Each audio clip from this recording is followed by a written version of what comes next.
안녕하세요. 이번 시간에는 중간 시험 문제를 풀어보겠습니다.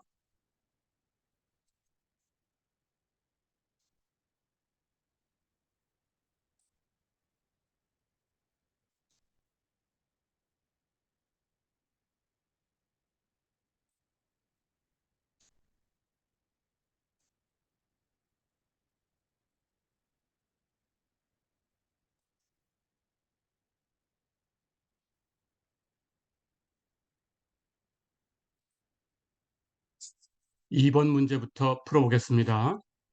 미 해군이 선상 컴퓨터의 메모리를 업데이트하는 서비스 프로그램에 참여하고 있다. 해군은 A1, A2, A3, A4 이렇게 알려져 있는 미국 제조업체의 메모리 머디를 사려고 한다. 해군은 정부 조달 과정을 연구해서 A1, A2, A3, A4에서 구매 확률을 각각 3분의 1, 4분의 1, 24분의 7, 8분의 1 이렇게 결정했다. 자, 그런데 이 네 개 제조업체의 고장 확률이 각각 0.003, 0.011, 0.005, 0.007 이렇게 알려져 있다. 자, 그런데 함대에 있는 사병이 특정 컴퓨터의 메모리를 업데이트하고 그것이 고장이라고 한다. 그렇다면 고장의 원인이 A4일 확률이 얼마냐 그랬습니다. 자, 우리가 사후 확률을 계산하는 방법이지요. 예, 우리가 베이지의 법칙이라는 걸 배웠습니다. 자, 그때 고장 사건을 F다라고 하면 우리가 구하려는 것은 고장인데 그 원인이 A4다. PR A4 per F 이걸 구하는 거죠. 베이지의 법칙을 써볼까요? 베이지의 법칙은 이 값을 시그마 J는 1부터 4까지 PRAJ, PRF per AJ 이것 분의 A4가 원인일 확률을 구하는 거니까 A4에 해당하는 값 PRA4 곱하기 PRF per A4 이걸 구하면 되죠. 자, 그래서 각 4개 제조업체에 대해서 그 제조업체에서 구매할 확률 PRAJ 각각이 3분의 1, 4분의 1, 24분의 7, 8분의 1이라고 했어요. 거기다가 그 제조업체의 고장 확률 PRF per AJ 이걸 곱하면 되죠. 각각 고장 확률이 0.003, 0.011, 0.005, 0.007이라고 했어요. 분해. 그럼 똑같이 이제 A4에 관한 것을 분자로 올리면 되죠. 여기 마지막 것이 A4에 관한 거니까 A4에 관해서 구매 확률 곱하기 고장률 이렇게 해서 계산하면 됩니다. 자, 그래서 이 값을 계산하면 이건 계산기로 계산하시면 되고요. 0.1438356172 이렇게 구할 수 있어요. 이렇게 풀어봤습니다.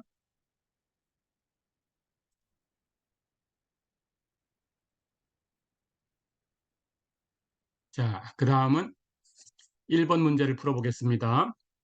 셰논 파노 코드를 이용해서 메시지 스태티스틱스 이것을 코딩하고 코드어의 평균 길이를 구해라 그랬어요. 자, 우선 정리를 해보겠습니다. 셰논 파노의 코드라는 걸 우리가 알고 있지요. 여기 스태티스틱스라는 이 메시지에 사용된 문자를 나열합니다. 그런데 확률이 높은 순서로 나열하는 거죠. 그리고 확률이 같다면 여기 나와 있는 순서대로 그대로 늘어놓으면 됩니다. 먼저 나온 것을 먼저. 자, 그럼 확률을 계산해 봐야 돼요. 스태티스틱스라는 것은 10개 문자로 배열되어 있어요. 그렇다면 전체 확률은 우리 전체 개수가 10이고 그 각각의 확률이라는 것은 그 문자가 몇 번 나왔는가라는 것을 분자에 올려주면 되죠. 자, 그러면 제일 앞에 있는 것부터 계산을 해볼게요. S의 확률은 이 안에, 스태티스틱스 안에 S가 3번 나왔죠? 그러면 확률은 전체가 10이고 그 중에 3개 있으니까 10분의 3입니다. 마찬가지로 그 다음에 T가 나왔는데 T의 확률, T도 이 단어 안에 3번 나와 있어요. 그럼 t의 확률도 10분의 3. i는 두 번 나왔어요. 그래서 확률은 10분의 2. a는 한 번 나왔죠. 그래서 확률은 10분의 1. c 한 번 나왔죠. 확률이 10분의 1. 자, 이렇게 확률을 먼저 쓰고 확률이 높은 걸 먼저 쓰고 만약에 확률이 같다면 먼저 나온 순서대로 써주면 돼요. 그렇게 배열하면 이 순서대로 ST, I, AC 이렇게 배열할 수 있죠. 자, 이것의 확률을 각각 옆에다 써볼까요? 이렇게 확률 옆에 써주시고 자, 이제 이것을 두 개 그룹으로 나눕니다. 이 방법으로 나눠라라는 것이 어떤 거냐? 두 개 그룹으로 나누는데 그 그룹에 있는 것의 확률을 다 더한 것이 그 두 그룹이 차이가 가장 작게 배열하면 돼요. 그렇죠? 그렇게 나누시면 됩니다. 자, 그럼 이 확률을 두 개 그룹으로 나눌 텐데 볼까요? 여기 위에 S하고 T를 확률을 합하면 10분의 6, IAC를 확률을 합하면 10분의 4예요. 이렇게 나누는 것이 확률차가 제일 작습니다. 그래서 두 개 그룹으로 나눴어요. 역시 셰넌 파노의 방법이라는 것은 이렇게 두 그룹으로 나누면 첫 번째 그룹에는 0을 배정하고 두 번째 그룹에는 1을 배정하는 거죠. 그래서 위에 두 개는 모두 0을 배정하고 아래쪽 세 개는 모두 1을 배정했어요. 그 다음 이것을 문자가 하나 남을 때까지 계속 이 방법으로 두 그룹으로 나누는 겁니다. 각각을. 자, 그런데 이 첫 번째 그룹에는 이제 원소가 두 개밖에 없으니까 두 그룹으로 나누는 것은 그냥 무조건 한 개씩 나누는 거죠. 그래서 하나씩 나누면 첫 번째 것은 0, 두 번째 것은 1을 배정하면 끝났어요. 이제 한 개씩 남았으니까 더 그룹으로 나눌 수가 없지요. 그럼 끝난 거고요. 이 두 번째 그룹은 원소가 세 개니까 역시 두 그룹으로 나눠야 됩니다. 그런데 확률의 합이 차이가 가장 작아야 돼요. 그렇다면 I의 확률이 10분의 2고 A하고 C를 합한 것이 10분의 1, 10분의 1 더하면 10분의 2니까 I하고 AC를 나누는 거죠. 그래서 I에는 두 번째 코드가 0이 되는 거고 A하고 C는 두 번째 코드가 1이 되는 거죠. 그러면 I는 이제 원소가 하나니까 여기서 더 끝난 거고 그리고 A하고 C는 원소가 두 개니까 다시 한번 나눠줘야 됩니다. 근데 원소가 두 개니까 이번에는 한 개씩 나눌 수밖에 없어요. 그래서 첫 번째 것 A에는 0, 두 번째 것 C에는 1을 배정하면 되지요. 그렇죠? 자, 그러면 이제 역시 한 개씩 남았으니까 끝났어요. 이제 그 결과를 써보시면 됩니다. 그래서 S는 그 코드가 첫 번째가 0, 두 번째가 0이니까 00. T는 첫 번째가 0, 두 번째가 1이니까 01. I는 첫 번째가 1, 두 번째가 0이니까 10. A는 첫 번째가 1, 두 번째가 1, 세 번째가 0이니까 110. C는 첫 번째가 1, 두 번째가 1, 세 번째가 1이니까 111이죠. 그렇죠? 자, 이렇게 해서 이제 결과를 냈어요. 이제 코드어의 평균 길이를 계산하시면 됩니다. 계산해 볼까요?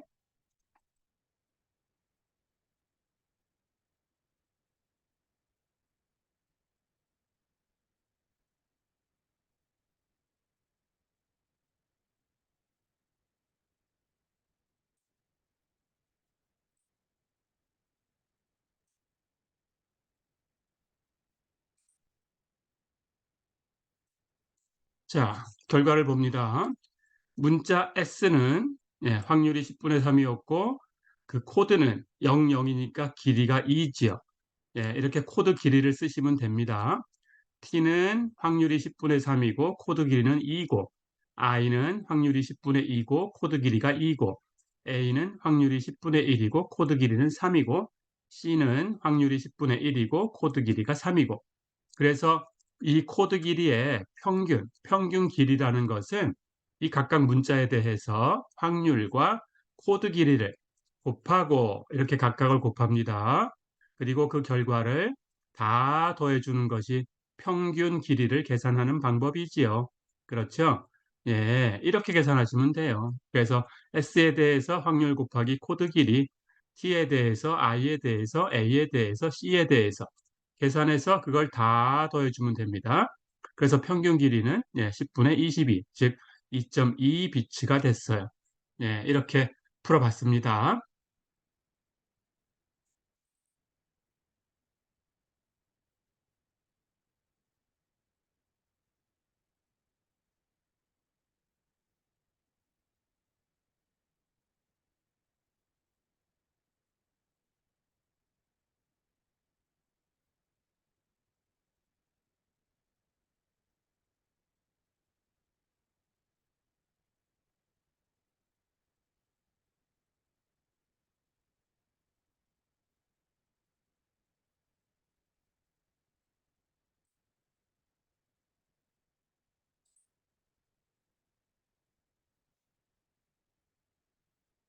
자, 그 다음은 3번을 풀어보겠습니다. 인터넷의 특정 노드에 패킷이 분당 70 패킷 속도로 도착한다. 처음 10초 동안 4개 이상의 패킷이 도착할 확률을 구해라 그랬어요. 자, 우리가 푸아송 분포를 이용해서 계산하면 되겠죠? 예, 그때 지금 단위 시간은 1분당 이렇게 주어진 거고 우리가 계산하고 싶은 시간은 10초 동안 이렇게 계산하고 싶은 거니까 단위를 맞춰야 되죠. 그래서 우리가 계산하려는 10초 동안의 평균을 사용해야 되니까 10초라는 것을 분으로 고치셔야 돼요. 그래서 10초라는 것은 60분의 10분 이렇게 고쳐집니다. 그렇다면 분으로 고쳤을 때 여기 비례상수 60분의 10, 즉 6분의 1이 곱해져야 되지요. 그렇다면 이렇게 비례상수 여기 t예요. t하고 여기 주어진 시간, 단위 시간당 평균 70, 그게 람다죠. 그걸 곱해야 우리가 계산하는 평균 뮤가 나오죠. 그래서 70 곱하기 6분의 1, 예, 계산하면 6분의 70, 3분의 35입니다. 예, 이게 뮤의 값이에요. 그렇다면 이 뮤 값을 가지고 이제 확률을 계산하시면 돼요. 예, 포화성 분포를 이용하면 자, 그런데 문제는 10초 동안 4개 이상의 패킷이 도착할 확률이니까 4개 이상이라고 하면 4개, 5개, 6개, 7개 이렇게 해서 무한개까지 갈 수 있어요. 그걸 다 계산해야 되는 거니까 우린 전체를 4부터 무한대까지를 계산할 수가 없죠. 예, 여집합을 쓰시면 됩니다. 그래서 4부터 무한대까지 더한 것은 1에서 그 나머지를 빼주면 되는데 4 이상 제외하고 나면 0개, 1개, 2개, 3개 예, 이렇게 4개 확률이 남죠. 이걸 빼주면 되겠어요. 자, 그러면 0개가 도착할 확률, 1개가 도착할 확률, 2개, 3개가 도착할 확률을 포화성 분포를 이용해서 계산하시면 됩니다. 예, 여기 있는 값이 x니까 계산하는 방법은 x 팩토리얼 분의 2의 마이너스 뮤승 그리고 곱하기 뮤의 x승. 그렇다면 x에 의해서 바뀌는 값은 여기 팩토리얼 부분하고 여기 뮤의 승수하고 이것만 바뀌죠. 그래서 그것을 0일 때, 1일 때, 2일 때, 3일 때 이렇게 0일 때, 1일 때 여기 1승 그렇죠? 2일 때 여기 2승, 3일 때 여기 3승 이렇게만 바꿔서 계산해 주시면 돼요. 이거 뮤는 조금 전에 계산했던 3분의 35를 가지고 오시면 됩니다. 그렇죠? 자, 그래서 나머지는 이제 이 식을 가지고 대입했으니까 값을 계산기로 이렇게 구하시면 됩니다. 예, 그래서 우리가 구하려는 4개 이상 도착할 확률은 예, 이걸 다 더해서 1에서 빼주시면 돼요. 그렇죠? 그래서 이거 다 더한 값을 1에서 빼주면 0.997038375 이렇게 얻을 수 있어요. 예, 이렇게 풀어봤습니다. 자, 그 다음에 4번 문제를 풀어볼게요. 4번 볼까요? 두 연속 사건이 완료되는 시간 t의 단위는 초라고 했습니다. 그렇죠? 예, 그 t가 다음과 같은 PDF를 갖는 연속 랜덤 변수다 그랬어요. 자, 그럼 PDF를 볼까요? FTT는 t가 0부터 8까지는 CT, t가 8부터 16까지는 c 곱하기 16-t 그리고 나머지는 0이다 라고 했어요. 그때 문제 첫 번째 상수 c를 구해라 그랬습니다. 즉 이 함수가 PDF가 되기 위한 조건을 가지고 c를 계산해라 그런 뜻이지요. 2번은 이 사건의 종료 시간으로 가장 가능성 높은 값은 얼만가? 라고 물어봤어요. 3번 이 사건이 종료 시간으로 가장 가능성 높은 시간 2번에서 구한 답이 되겠죠. 거기에서 10밀리초 이내에 종료될 확률을 구해라 그랬어요. 밀리초는 1000분의 1초 해서 10밀리초는 100분의 1초가 되겠습니다. 그렇다면 플러스 마이너스 100분의 1을 해주시면 되지요. 2번의 답에서. 그렇죠? 자, 그럼 1번부터 풀어보겠습니다. 이 주어진 함수를 보면 0부터 16까지만 값이 있고 나머지는 0입니다. 그래서 0 왼쪽, 16 오른쪽은 없어요. 그러면 0부터 16까지는 8을 중심으로 바뀌고 있어요. 자, 0부터 8까지 가볼까요? t가 0이면 0이지요.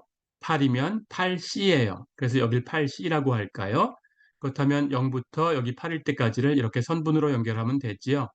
자, 그 다음 8을 넘어서면 16까지는 다른 식으로 표현됩니다. 여기다 8을 대입하면 16-8이 8이니까 역시 8C에서 만나죠. 그럼 여기부터 이어지면 됩니다. 16일 때는 0이 되네요. 그렇다면 이렇게 내려오면 되죠. 그러니까 0부터 8까지 이렇게 올라가는 선분, 8부터 16까지는 내려오는 선분. 이렇게 두 개가 만나서 이 삼각형 영역이 만들어졌습니다. 자, 그러면 이 함수가 어떤 함수의 어떤 랜덤 변수의 PDF가 돼야 되니까 전체 영역에서 이 PDF를 적분해주면 1이 돼야 된다라는 성질을 쓰면 되지요. 그렇죠? 자, 그런데 전체 영역 마이너스 무한대부터 플러스 무한대까지 다 적분할 필요가 없죠. 0 왼쪽과 16 오른쪽은 함수가 0이니까 적분해도 0입니다. 그래서 우리는 0부터 16까지만 이 PDF를 적분해주면 됩니다. 자, 마찬가지로 0부터 16까지 적분은 0부터 8까지는 이 함수를 적분하고 8부터 16까지는 이 함수를 적분해서 두 개를 더하면 되는데 여기 그래프를 이렇게 그려봤으니까 그 적분의 값이 이 아래쪽에 있는 이 삼각형의 넓이하고 같지요. 자, 그래서 우리는 적분을 계산할 필요는 없어요.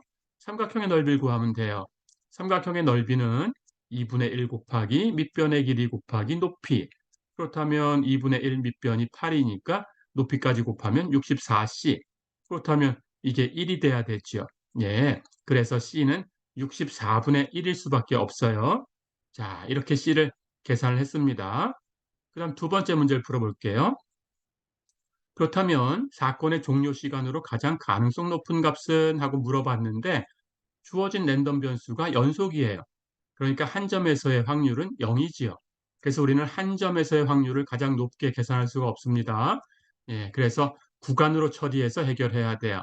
자, 그래서 구간을 t부터 t 플러스 델타 t까지 구간의 길이가 델타 t가 되는 그런 구간을 선택을 했어요. 자, 이 구간에서의 확률이 가장 높게 결정하면 됩니다. 근데 이 구간의 확률은 연속 랜덤 변수니까 이 구간에서 우리가 PDF를 적분해 주면 돼요. 그렇죠? 역시 이걸 적분해서 해결하려고 하는 게 아니고 근사값으로 쓸 거예요. 이 적분의 근사값은 이 점에서의 PDF의 함수값하고 구간의 길이 델타 t하고 곱한 거죠. 그래서 이 값이 가장 크면 돼요. 그렇다면 역시 델타 t는 구간의 길이니까 상수, 주어진 상수니까 여기서 그렇죠? FTT가 제일 큰 값에서 제일 커요. 그래서 FTT가 제일 큰 값을 갖는 것을 이 PDF를 가지고 찾으시면 됩니다. 여기 보면 0부터 16까지에서 제일 큰 값을 갖는 곳이 시간 8이지요. 그래서 예, 이 가능성 있는 시간은 8이라고 선택이 되는 거예요.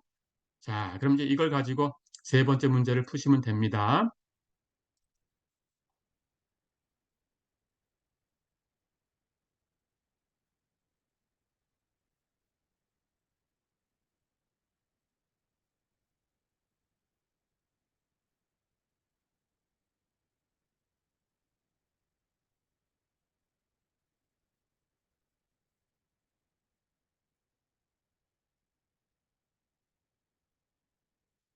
그럼 세 번째 문제를 풀어볼까요? 예, 10m초 내외에 조금 전에 있던 이의 답 8초로부터 10m초 이내에 있는 구간에서 사건이 종료될 확률을 계산하면 되지요. 10m초는 100분의 1초, 0.01초. 그렇다면 8을 중심으로 플러스 마이너스 0.01 계산해 주시면 됩니다.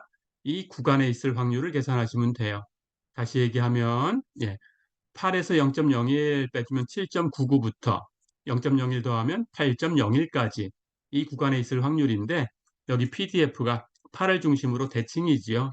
그러니까 오른쪽 반쪽 계산해 가지고 2배 해주면 됩니다.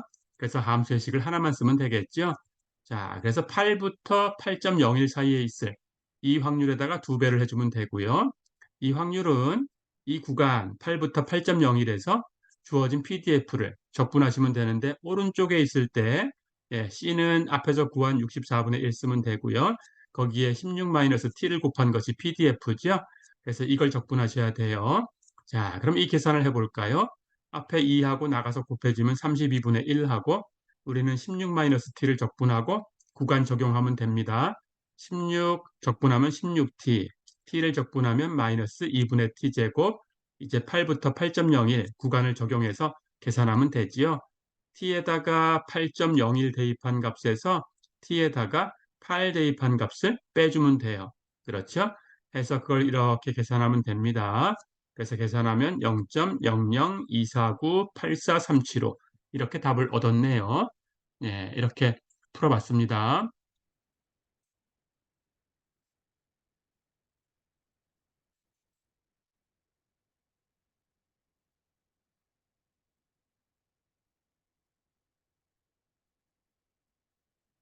자, 그 다음 5번 문제를 풀어보겠습니다. 레이더 수신기가 전압 B를 갖는 목표물로부터 반사 신호를 관측한다 그랬어요. 여기서 B는 원 신호하고 잡음이 섞인 형태다. 자, 그 형태를 줍니다. B는 S 플러스 N이다 그랬어요. 그리고 원 신호 S는 일정하다. 상수지요. 그리고 잡음 N은 뮤가 0이고 시그마 제곱은 7제곱볼트를 갖는 정규 랜덤 변수다 그랬어요. 그렇다면 우리가 정규 랜덤 변수에 대해서 분포함수도 압니다. 자, 그때 전압 B가 3볼트보다 클 때 레이더가 목표물을 검출할 수 있다.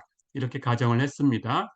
자, 그렇다면 문제 첫 번째, 신호 S가 4볼트가 될 때 레이더가 목표물을 검출할 확률을 구해라. 이게 첫 번째 문제고요. 두 번째, 신호 S가 일정할 때 목표물을 검출할 확률이 0.95가 되려면 S의 크기가 몇 볼트냐라고 물어봤어요. 자, 그러니까 첫 번째는 S를 4라고 주고 목표물 검출할 확률을 구하는 거고, 두 번째는 목표물 검출할 확률을 0.95로 주고 S를 구하는 거죠. 예, 이렇게 계산하면 됩니다. 자, 그럼 가볼까요? 일단 필요한 것이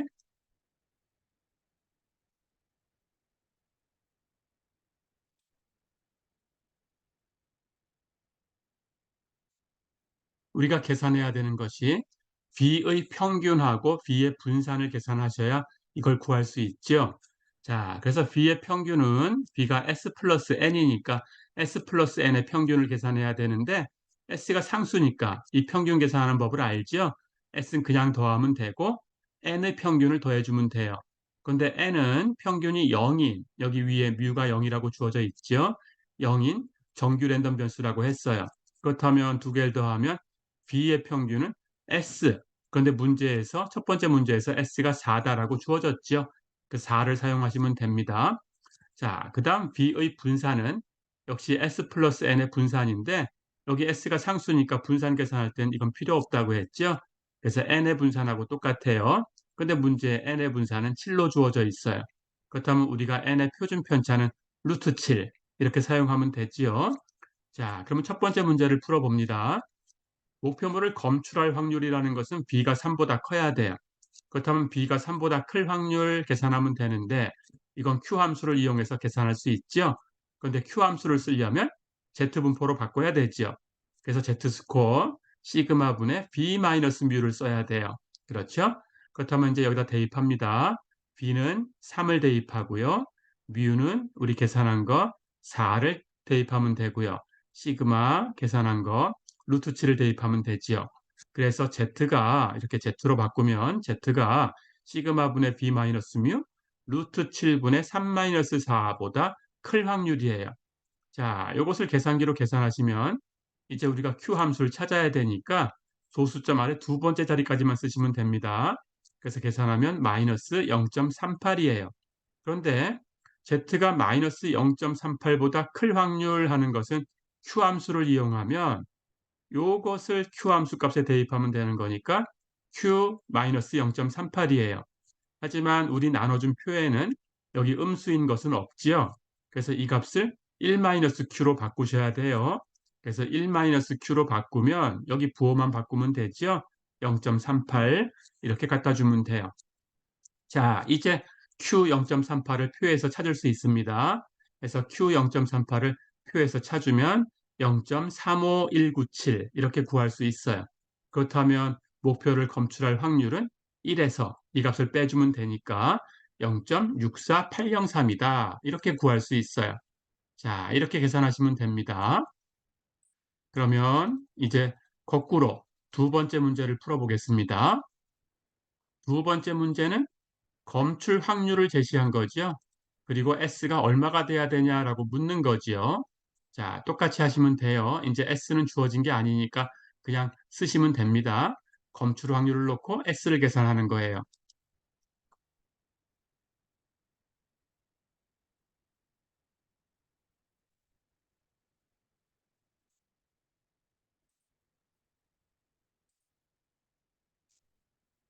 자, 그럼 검출 확률이 0.95가 되도록 해라 했으니까 0.95는 검출할 수 있는 확률, B가 3보다 커야 검출을 하니까 B가 3보다 클 확률이에요. 그렇죠? 그래서 이걸 Q 함수로 고치면 Q 시그마 분의 B 마이너스 뮤 계산해야 되는데 B에는 3을 대입하면 되고요. 근데 뮤는 안 주어져 있어요. S인데 S를 우리가 계산해야 되는 거예요. 그래서 S를 그냥 쓰면 되고요. 그리고 시그마는 아까 구한 대로 루트 7을 쓰면 돼요. 그렇죠? 그래서 우리는 Q 루트 7분의 3-S를 표에서 찾아야 되는데 그 값이 0.95가 되는 걸 찾는 거죠. 그런데 역시 표에는 Q의 값이 0.95가 되는 것은 없어요. 그래서 이것도 1-Q로 바꿔야 돼요. 그래서 1-Q로 바꾸면 여기 있는 것을 부호를 바꿔주시면 됩니다. 부호를 바꾸면 루트 7분의 S-3이지요. 그렇죠? 그렇다면 1-Q 이 값이 0.95가 돼야 되니까 여기 있는 Q의 값이라는 것은 1에서 빼서 0.95 그러면 0.05가 돼야 되죠. 자, 이렇게 놓으니까 이제 0.05가 되는 것은 표에서 찾아볼 수가 있습니다. 가장 가까운 것을 찾으면 되고요. 그러면 표를 찾아보시면 예, 여기 있는 요 x의 값, 즉 루트 7분의 s-3 그 값이 1.64 예, 1대 0.05가 돼요. 그렇죠? 예, 가장 비슷합니다. 1.64일 때 값이. 그래서 우리는 이걸 1.64로 선택하시면 돼요. 자, 그러면 이제 여기서 s를 구할 수 있죠? 루트 7 곱하고 3 더해주면 됩니다. 그래서 s는 3 플러스 1.64 곱하기 루트 7 계산하면 예, 7.33903 이렇게 나오는데 대략 7.34V가 되네요. 예, 이렇게 계산하시면 되겠습니다.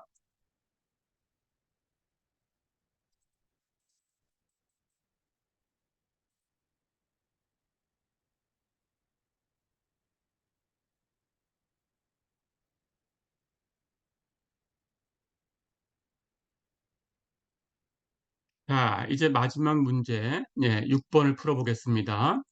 x가 뮤는 2이고 시그마 제곱은 4인 정규 랜덤 변수고 y는 x하고 연관되어서 그 변환식이 3 곱하기 u x-4다 이렇게 주어졌어요. 그때 대문자 fyy 즉 y의 cdf지요. 그리고 소문자 fyy y의 pdf입니다. 예, cdf와 pdf를 구하고 y에 대해서 그리고 그 두 함수의 그래프를 그려봐라 그랬어요. 자, 그럼 y가 x로 어떻게 표현됐나라는 걸 먼저 계산하셔야 돼요. 보면 y는 예, 여기 3 곱하기 계단함수예요. 근데 계단함수가 여기 4만큼 평행이동되어 있죠. 그래서 x가 이 계단함수는 4 이상이면 1이고 4보다 작으면 0이에요. 그러니까 거기에 3 곱한 것이 y니까 y는 x가 4 이상이면 1에다가 3 곱해서 3이고 예, 4보다 작으면 0에다 3 곱해도 0이죠. 0이 됩니다. 그래서 이 아래쪽에 있는 이 그래프처럼 이렇게 생겼어요. y와 x의 관계가. 자, 그럼 이걸 가지고 이제 문제를 해결하시면 되겠습니다. 가볼까요?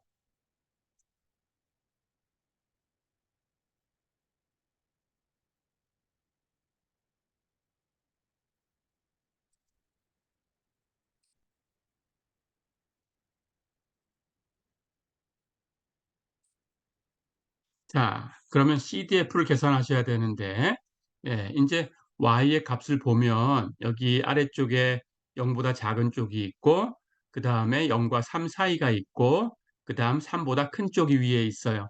이렇게 세 가지로 나눕니다. 자, 그럼 아래쪽에 Y가 0보다 작다고 할까요? 그렇다면 FYY라는 것은 Y가 Y 이하일 확률인데 0보다 작은 수 이하니까 거기에 해당하는 값이 없네요. 그렇죠? y의 값은 0이거나 3이거나 그렇죠. 0보다 작은 값은 없어요. 그렇다면 해당되는 x가 없으니까 공집합이에요. 그 공집합의 확률은 0이지요.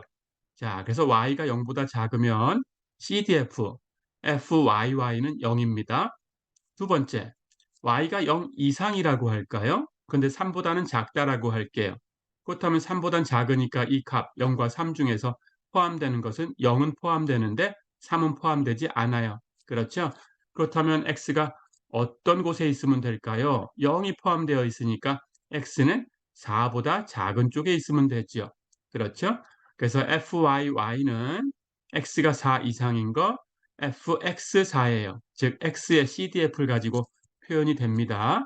자, 그러면 여기 fx4는 x의 분포가 없으면 우리가 구할 수 없겠지만 x의 분포가 이렇게 주어져 있습니다. 문제에 뮤가 2고 시그마 제곱은 4가 되는 정규 랜덤 변수라고 했어요.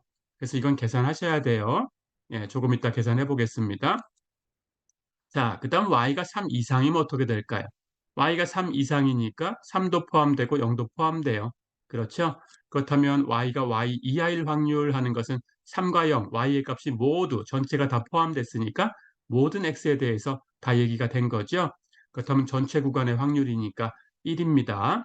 자, 이렇게 세 가지로 나눴어요. y가 0보다 작을 때, 0과 3 사이에 있을 때, 3 이상일 때. 그런데 예, 0보다 작으면 0 계산이 됐고요. 3 이상이면 1 계산이 됐고요. 0과 3 사이에 있을 때 fx4니까 이걸 이제 계산해 주셔야 되지요. 그렇죠? 자, 그러면 fx4는 x가 4 이하일 확률입니다. 역시 q 함수를 쓸 텐데 q 함수를 가지고 계산하려고 하니까 무엇보다 클 확률로 바꿔야 되지요. 그래서 1에서 x가 4보다 클 확률을 빼주면 됩니다. 자, 그러면 이제 x가 4보다 클 확률은 q 함수로 구할 수 있죠. z분포로 바꾸셔야 되고요. 네, 시그마분의 x 마이너스 뮤. 그렇죠? 해서 x에다가 4 대입하면 되고요. 시그마, 여기 시그마 제곱이 4라고 주어졌죠? 그럼 시그마는 2가 되겠죠?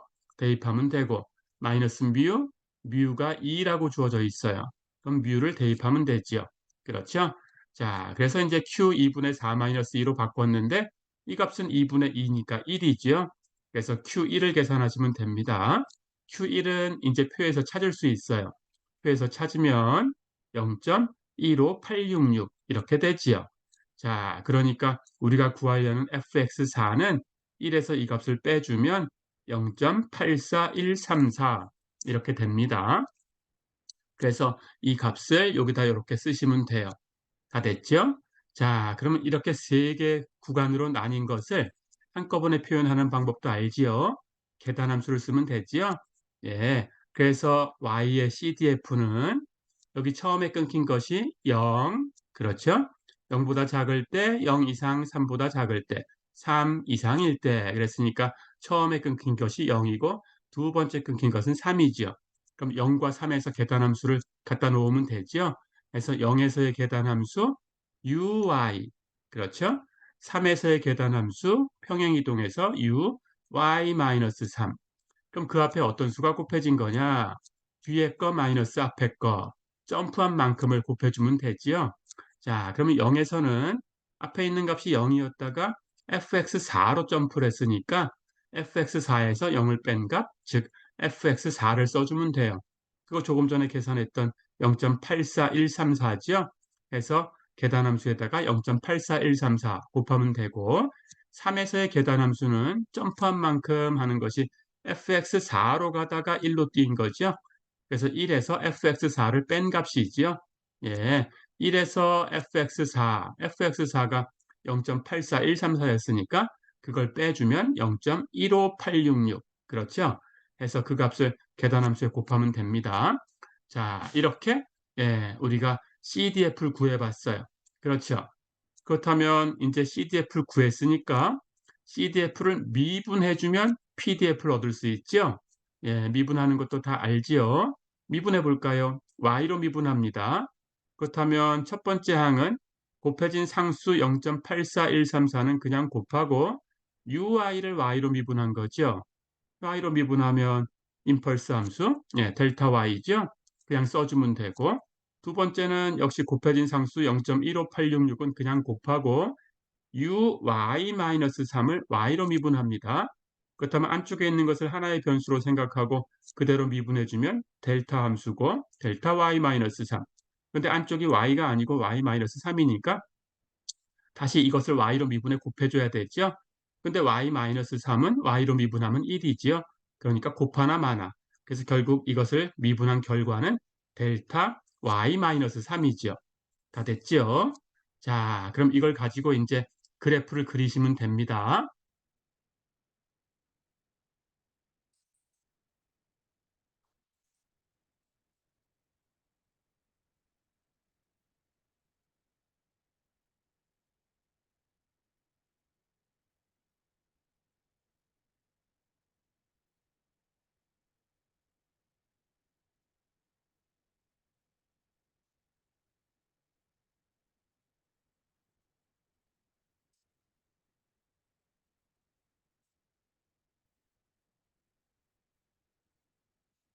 네, 그러면 그래프를 그려보겠습니다. 여기 CDF는 FYY는 계단함수 두 개로 이렇게 연결되어 있으니까 여기서 점프한 그림을 그려주면 돼요. 그렇죠? 자, 가볼까요? 그럼 0에서 한번 점프가 있고요. 3에서 한번 점프가 있고요. 그 높이, 그렇다면 0 아래쪽은 0이지요. 그렇죠? 그리고 0에서 점프를 했는데 그 높이가 0.84134니까 이렇게 점프한 높이는 0.84134. 그럼 이 값이 0.84134가 되겠죠? 자, 그 다음 가다가 띈 만큼이 0.15866인데 이렇게 더하면 1이죠. 그래서 여기 0.84134에서 이만큼 0.15866만큼 띄었으니까 그러면 그 값은 1이 돼요. 그래서 1까지 이렇게 점프를 이렇게 한 거죠. 자, 그래서 0보다 작은 쪽은 0이고요. 0과 3 사이에서는 0.84134고요. 3보다 큰 쪽에서는 1이죠. 이게 CDF의 그래프입니다. 자, 그렇다면 역시 이제 그걸 미분해서 얻은 이 PDF도 그릴 수가 있죠. 충격함수 두 개로 이렇게 연결이 됐어요. 델타 Y는 0에서의 충격함수니까 0에서 위로 향하는 화살표. 델타 Y-3은 3에서 충격함수니까 3에서 위로 향하는 화살표. 그 다음 이 임펄스를 그릴 때 임펄스의 넓이를 옆에다가 써주면 되지요. 이 임펄스들이 각각 넓이가 1인 것들인데 앞에 이렇게 수가 곱해졌으니까 이 수들이 전체 임펄스의 넓이지요. 그래서 0에서의 임펄스는 넓이가 0.84134 이렇게 오른쪽에 쓰면 되고요. 3에서의 임펄스는 넓이가 0.15866 이렇게 오른쪽에다가 그 수를 써주면 되겠어요. 그렇죠? 자, 이렇게 해서 그래프를 그렸습니다. 그런데 이 그래프는 그냥 직접 이 CDF를 가지고 미분해서도 확인할 수 있지요. 그렇죠? 0보다 작은 쪽 0이니까 상수함수, 미분하면 0함수. 0과 3 사이에서는 역시 상수함수 0.84134. 그럼 상수함수 미분하니까 0과 3 사이에서도 값은 0이죠. 그렇죠? 3 이상인 곳은 1인데 역시 상수함수니까 그렇다면 미분하면 3 오른쪽도 0이죠. 그렇죠? 그리고 여기 점프한 곳이 있으니까 CDF에 점프한 곳이 있다. 미분하면 임펄스가 생긴다라는 걸 알죠? 그래서 0에서 한번, 3에서 한번 임펄스 그려주면 되고 그때 이걸 가지고 미분해서 이 그래프를 그릴 때 임펄스의 넓이는 여기 이 그래프에서 이 CDF가 점프한 높이다. 그렇죠? 그래서 점프한 높이 0에서는 0.84134 3에서는 이 점프한 높이가 요만큼이니까 이 계산하면 0.15866 이렇게 계산이 된 겁니다. 자, 이렇게 해서 문제를 모두 풀어봤습니다. 중간 시험 치느라고 수고 많으셨습니다.